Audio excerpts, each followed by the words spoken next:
Zimbabwean nationals are planning to march to South Africa's union buildings in protest of what they call rigged elections in their home country. We're now joined by Trust Ndlovu in studio. Trust, appreciate your time. Thanks so much for coming on to Africa Today. Thank you, Hugo. So before we talk about this intended march that's happening soon, talk to us about who you represent and why the march. What is the objective behind it? I represent all the citizens who are grieved with what happened on the 23rd and 24th of August during the elections.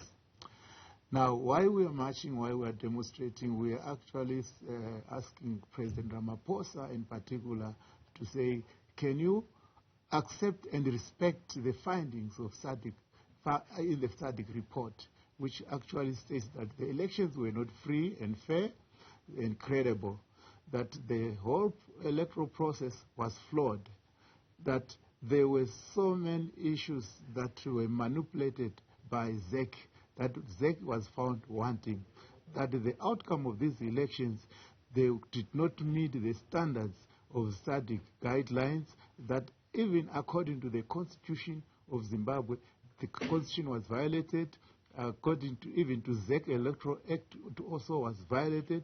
Therefore, we are only asking the President of South Africa, whom we think is one of the member states, and as we represent many citizens who are in this country that were denied even the diaspora vote, and those who actually went to vote, their vote did not count because of the suppressed process, because of the violations, because the whole system was not good according to the SADC report. Trust, do you expect your voice to be heard?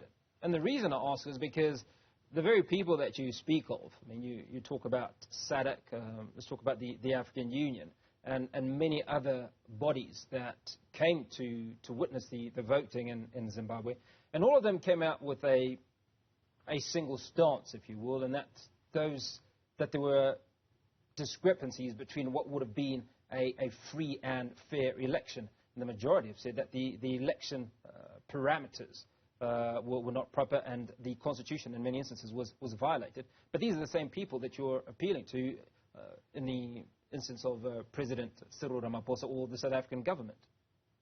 Yes, but look, after the elections, when the whistleblower, which is the SADC observers, actually came out, stated very clearly that elections were flawed, that the process was manipulated, that those discrepancies are talking about. We saw the President Ramaphosa going to congratulate President Emerson Mnangagwa, and we're talking of a person who emerged out of a flawed process, and how we are saying no, that was not right. That was actually saying that what the SADC report. But President Cyril Ramaphosa knew this. I mean, he had sight of that report before he went to congratulate. Yes, Emerson exactly. Mnangagwa. That is where our concern is. That a leader like President Ramaphosa, who is supposed to be an exemplary, who is leading a powerful economy in this region, is supposed to actually be a champion of human rights. As per his history, we know him as a champion of human rights. And now, what happened in Zimbabwe does not reflect the will of the people, does not respect the will of the masses, the majority of Zimbabweans.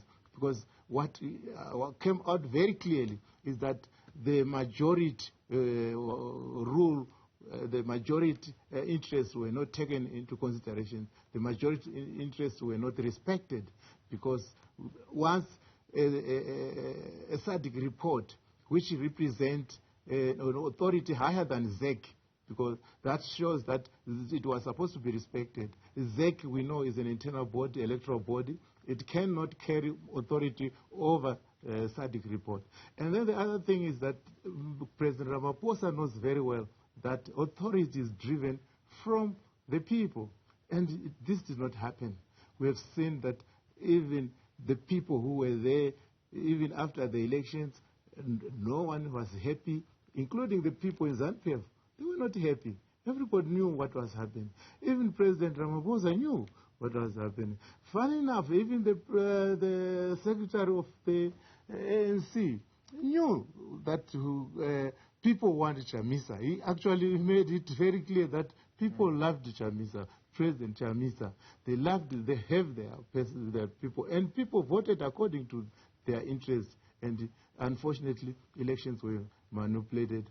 And we are saying, no, we want the SADC report to be respected, the findings in the SADC report to be respected, and we are saying, unless that is done, we cannot have even free and fair elections in the near future. It was clearly pronounced that elections were not free, were not fair, were not credible. Well, one of the organizations that's reacted is the European Union, and they've now taken a decision to withdraw $5 million worth of support to the Zimbabwe Electoral Commission. So obviously they've taken a stance. Is this what you're expecting of other groupings on the African continent? Of course, that tells you what that ZEC is highly compromised. We expect other groups, but of course we are very much not happy with what ZANU-PF did after the findings by SADC. They went on to label the very African people as the Western puppets, and they actually selectively, they could not attack the African Union, and because the African Union's report also was the same as the SADC report. They all alluded and confirmed that these elections were not free and fair and were not credible. So why ZANU should not be allowed to keep on doing that? And we are saying, no, this is bad. People are not happy. People want fresh elections. People want to be given a new environment where they can go and exercise their votes properly. We know that ZANU-PF, they do not accept that. We are saying, no, these people in our region, the SADC citizens, should not accept the ZANU-PF propaganda and narrative that these elections were fair, when the report is very clear that these elections were not free and fair. Okay, so talk to us about the march to the union buildings. How many people are you expecting to participate, and what is the intended outcome? Of course, by the way, let me tell you, Hugo, and also to the listeners and to the viewers, that the march was initially scheduled for the 21st of October. That's on Saturday, but unfortunately, through the discussions with the authorities, the march is now rescheduled for 24th of October. That will be Tuesday during the week. For many reasons, that the weekend the offices will be closed, and also the authorities won't be able to protect the marchers. Yes, we expected 3,000 and more, but now because it's going to be during the week, many people are working. We expect plus or minus 500 or less, because people will be occupied during the week.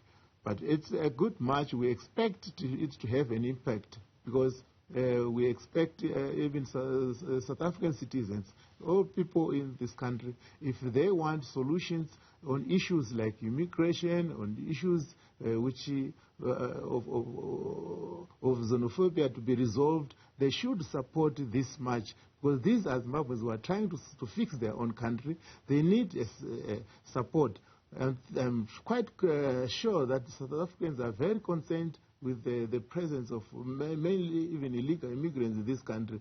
So now when the Zimbabweans themselves say, we want to fix our country, I expect South Africans also to support them for that reason. Because the moment these problems are resolved, political problems are resolved in Zimbabwe, I'm very sure that Zimbabweans will go back to their country and develop their country, fix their own country, without anyone pushing them back there. Now, before we let you go, Trust, one of the things that we've observed in many countries on the African continent is that when issues such as this occur, where an election is disputed, the citizens of that country will stand up and march in their own countries. You're choosing to march in South Africa. Have you done similar in Zimbabwe? Is there no value in having a similar movement where these citizens that you speak of that dispute the election will march to make their feelings known? Look, Hugo, this is why, even according to SADC report, you find that they actually highlighted that there is no democratic space in Zimbabwe as in other countries. In Zimbabwe, this is the main challenge, that even during the campaigns of the opposition, there were more than 140 rallies which were banned, people were harassed, people could not exercise their freedom of assembly and association properly. So when you talk of demonstrations inside Zimbabwe, yes, people end up going there. We are a peaceful organization. We were trying to avoid bloodshed. We were trying to avoid violence. But now people end up, because we are not given that right to demonstrate in that country. The democratic space is shrinking, and they keeps on shrinking it. Even if you check, there was supposed to be a rally in Bulawayo on Monday, but that rally, I'm hearing reports that it was not allowed. So the people decide wherever they are, whether they're in South Africa, in Zambia, in Botswana, in Namibia, in America, everywhere where they are, as citizens have decided to say, let's go and demonstrate, let's express our anger and frustration, and let our host country understand the situation where we come from, that this kind of displacement of the citizens, they did not come willingly. They are push factors, and these push factors can only be fixed when there are political settlements in the country. Trust, thanks so much for speaking to us. Triple C Task Force Representative Trust Ndlovu speaking to us on the show.